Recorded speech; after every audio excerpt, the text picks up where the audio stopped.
You hear that silence? That's the silence of all the tyrants in history who thought they were invincible and thought that their people wouldn't wake up to what they were doing, who ended up getting shoveled into their graves. You know, I became a student of history when I was about 6, 7 years old because I started reading Time Life book encyclopedias around the house about World War II, World War I, the Old West, things like that. And by the time I was 10, 11, I was reading college level textbooks on history and books written by Julius Caesar and Adolf Hitler. I remember when I'd be a little bit older, 12, 13, buying books like that at the bookstore, they'd say, "Son, you're buying a book on Nazi Germany. You're not a Nazi, are you?" And that's when I knew how ignorant the general public was.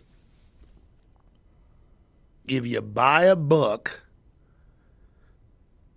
Rise and Fall of the Third Reich, Shearer's Order of the Death said, Adolf Hitler's Mein Kampf, My Struggle, you must be for Hitler. Well, I learned to not even respond and say, well, I've read books by Winston Churchill, 3-volume set, History of the English-Speaking Peoples.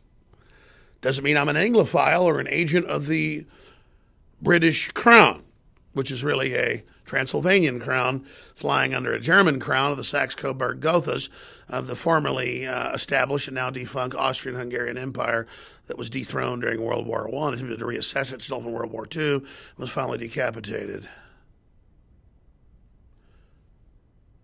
You see, I learned that there were a lot of lazy people that wanted to act like they knew about history and knowledge, but didn't actually have the knowledge.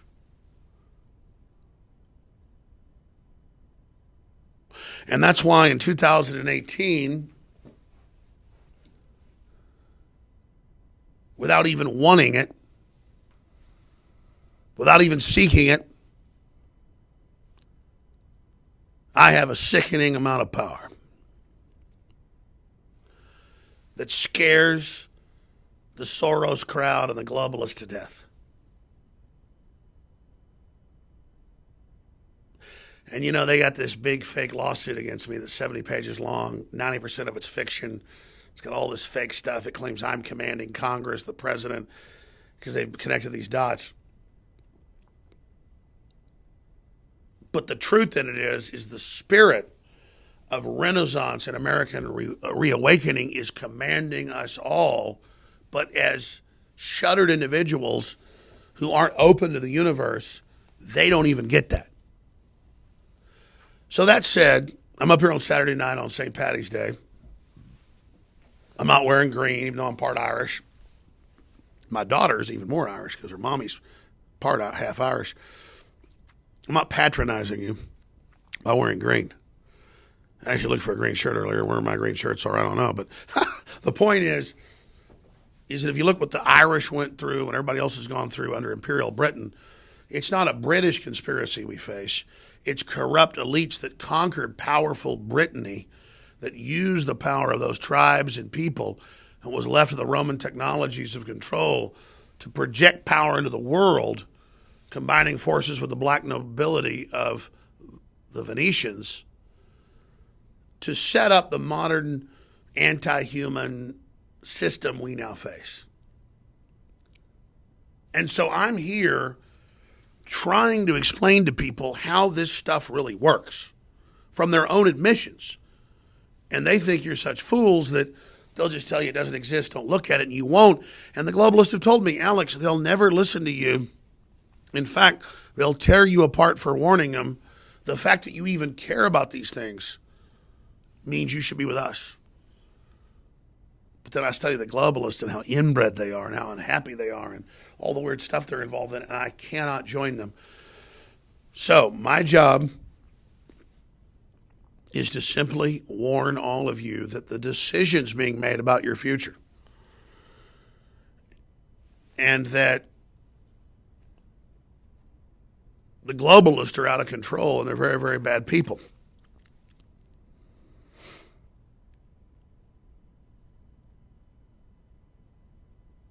Andrew McCabe, the deputy director of the FBI, and Wray, the head of the FBI,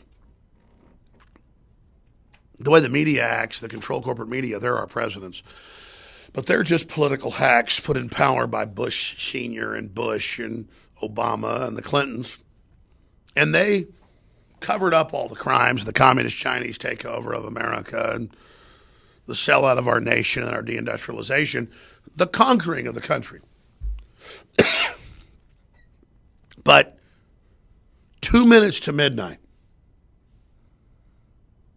when America, when the Republic was being taken up to the gallows to be hung from the neck until dead, before that switch got kicked and the floor opened up and we died as a country forever, Providence showed its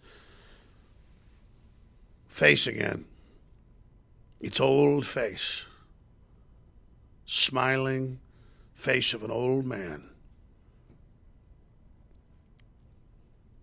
pulling us back yet again from the brink.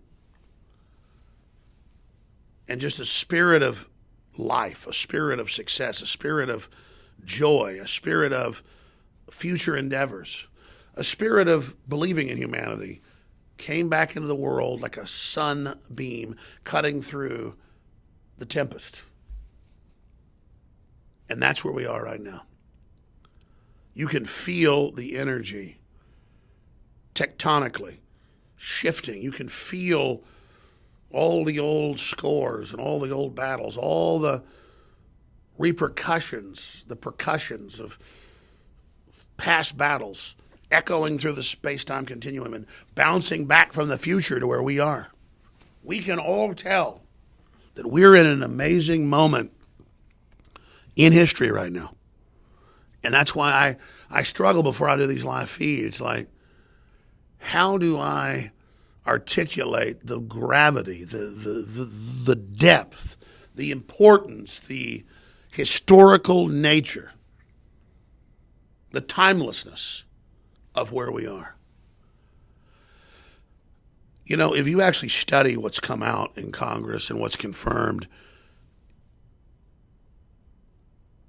you have the most compromised, evil, twisted, weak people like Bill Clinton and George W. Bush and all these horrible two-party systems that work together, bought off by the wicked communist Chinese who've committed crimes against their own people that no one's ever committed. I mean, Hitler's here, Stalin's here, communist China's up here. I mean, it's and of course one murder's the same as a million, but man, in the scale of it and the way it's condoned and the way it's protected.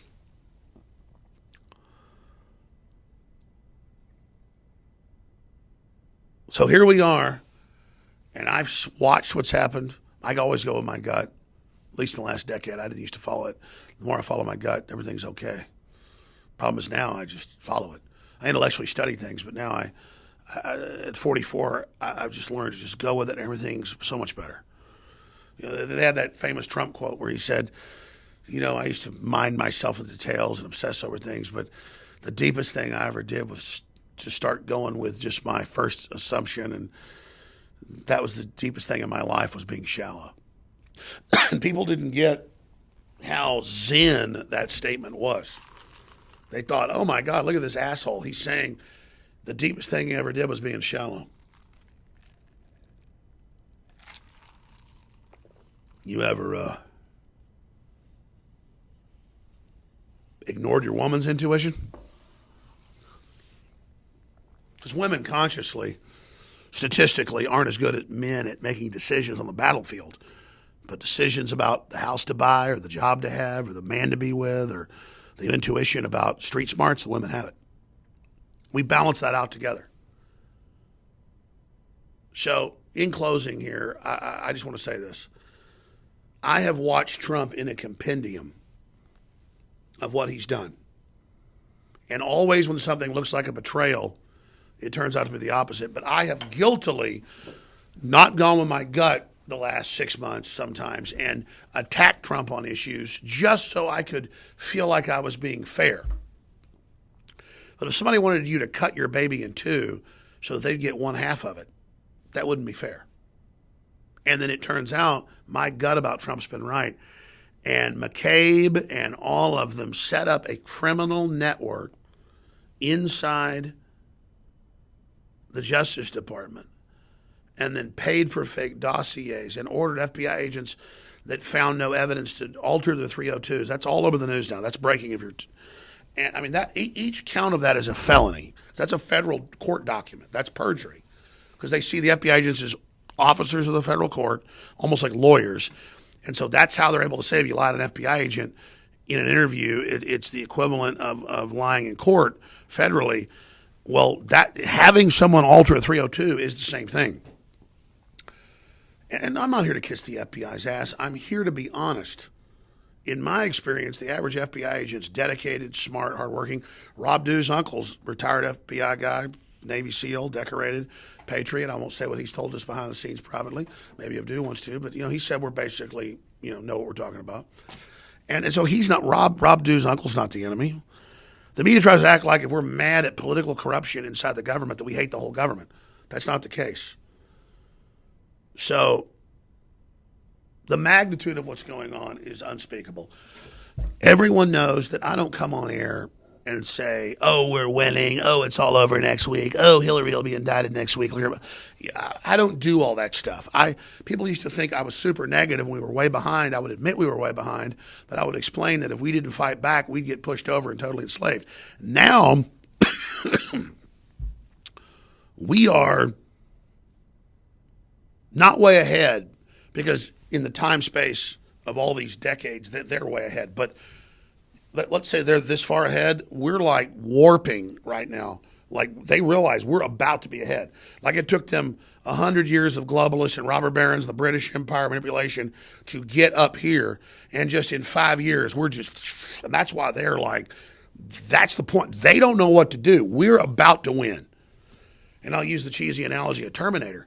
They'd already blown up, the AI command. And Skynet knew it had to go back to stop it. And we're basically at that point. Here's winning, getting this system of globalism off us, this dystopia. Doesn't mean a utopia is coming, but at least right-headedness, a new renaissance. We're there. That's why the energy's so high. It's why they're so panicked. What are they going to launch in the next 6 weeks? Because people would think the government trying to take my kids away and the lies, the persecution, them offering all the former employees money to lie about me, all the fake lawsuits about Georgetown and Obama's people and Hillary's people.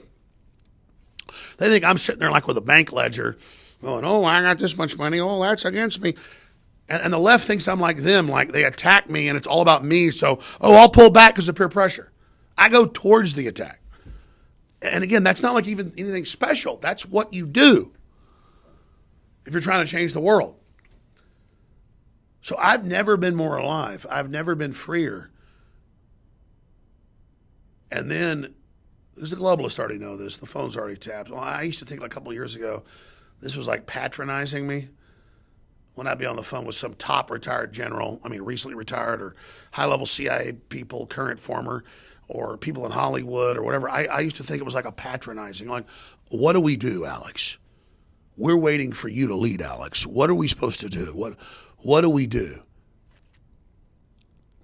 And I thought it was like paranoid, like, oh, this is a manipulation. You're not going to stroke my ego. I'm a very humble person. And then I realized in my conversations with the president and others,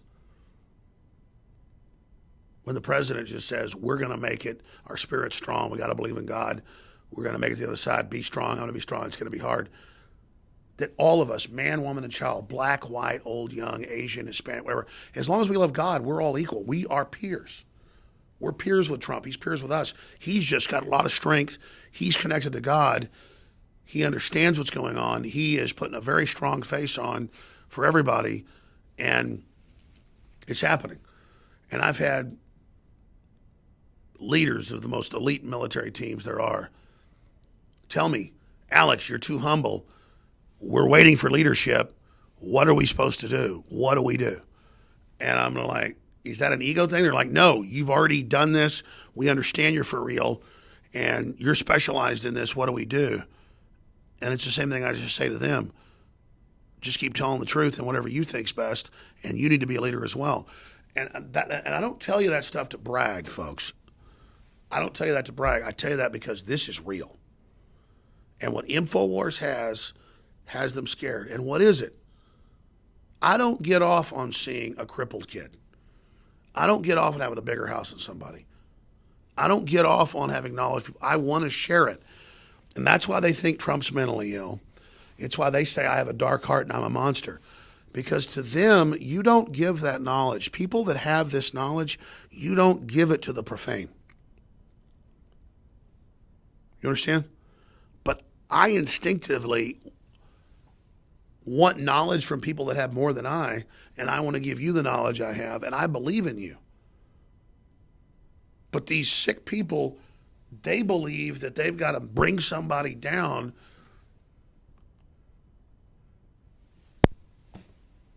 My wife's getting mad at me. I'm supposed to be home. I can't do this anymore. Listen. All I'm telling you is Hollywood has nothing to answer. They have nothing to give you. The whole system has nothing. Stop feeling insecure. Stop feeling like you're not empowered. You are empowered. Stop believing mainstream media. Stop thinking you have to look outside yourself and God for answers. Because this whole thing's coming down. And Trump going after McCabe for his fraud and his falsifying government documents and his running the whole Clinton cabal. The fact that Trump fired him and the fact that they're looking at indictments is everything you need to know. That this is real. And Trump and I and everybody else, we believe in you because we believe in ourselves, because this is spiritual. If we give in to Hillary, if we give in to Michael Moore, if we give in to Dianne Feinstein, if we give in to the Rothschilds and the Rockefellers and the UN and all these people, we die. We're not fighting them because we want power. We're fighting them because when we're with them, it feels like we're underwater. It's spiritual strangulation. And everybody has to be more active than ever, more involved than ever, because we're promoting a spirit of renaissance and prosperity and free, open ideas. That threatens globalists that want to get technology and hoard it and control it to have a breakaway civilization. They're so scared of that. So this really is the future of humanity. And people ask why so many of us are on the same page. Like the left follows orders. They follow scripts. They follow documents. They follow ideas that the higher-ups come up with because they want slaves. And the left is freaked out in thousands. When I say thousands, I mean it's thousands a week now. Thousands of articles.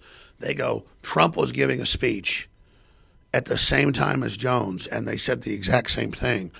And they've got computers that look at this. I mean, there's big articles about it this week, a bunch of them. And they go, is Jones writing the speeches, or is Trump writing? Because a lot of this is original stuff. No, the Spirit's writing it. You see, I mean, you just don't think like evil in the universe goes in and possesses these minions, do you? God doesn't possess. It's like solar wind. It's like ideas. It's like divine inspiration. And so they have all these videos, all these articles, 100 times Trump sounded like Jones, or 11 times he quoted Jones, all this stuff. I'd love to take the credit. It isn't. It's that it's the same page. It's the same sheet of music. And we didn't write it. Our soul resonates with it. And you know a man by his enemies. They are so panicked right now. I mean, Rob Dew's a jazz player. I've talked to jazz players that are really good. They talk about this thing where they actually sync up, where they're doing all this improv and it's this crazy thing where you know there's a sixth sense when you link up. It's like my wife or my children when we're laughing and we're doing something, and I'll like think a thought, and my little 10-month-old daughter says it. And that's when you know it's all real. And that's when you transcend it all, and you're like, I just want to be part of this good stuff. I just want to help people. I want to be nice. And then the enemy comes in and goes, oh, well, then do what we say. You're a nice person. Don't be a racist. Don't be a capitalist. Well, capitalism helps people. You see, they know we have a conscience, and they know we're synced up. They know we've already arrived. They know we've already won. And those that we can't get who already are serving evil, we have to realize they're trying to sabotage people who haven't fully made the decision yet. And you ask, well, why do they want to peel them off and have them go? It's the allegory of Lucifer wanting the angels to go with him. I mean, they just want to piss in the Cheerios. So I'm going to let Rob go hang out with his family. Appreciate you coming in, Rob, too. Lord willing, I'll be back tomorrow, 4 to 6 p.m. Central. Big stuff's happening. The Justice Department is going to indict a bunch of people. They have to. The globalists wouldn't stop. So they're going to try to kill the president in the next couple of weeks. They're going to try to kill everybody. I just came in here because I've never had more peace, actually. This is the peace of the fog of battle, where everything slows down and where everything's very, very reflective. And I'm just glad my soul's lined up with God. Doesn't mean I'm perfect. Oh, no. But this is an epic time to be alive. And North Korea is falling to real will. Saudi Arabia is falling. Radical Islam is backing off. And it's all because America was captured. We have the birthright. And the globalists got the birthright. They were using that to threaten everyone to bow to the republic. But it was the providence, and it was the birthright of everything we're doing, manifest destiny, that no one could stand against us. And it's that birthright that the enemy hates. This is the most important thing I've ever said on radio or TV. All of you, if you love God, have the birthright. And if you simply accept that birthright, that's why the enemy hates you, because you already won the lottery. And it's a free will situation. So that's why they hate us, is because they know we've won the lottery spiritually, culturally, economically.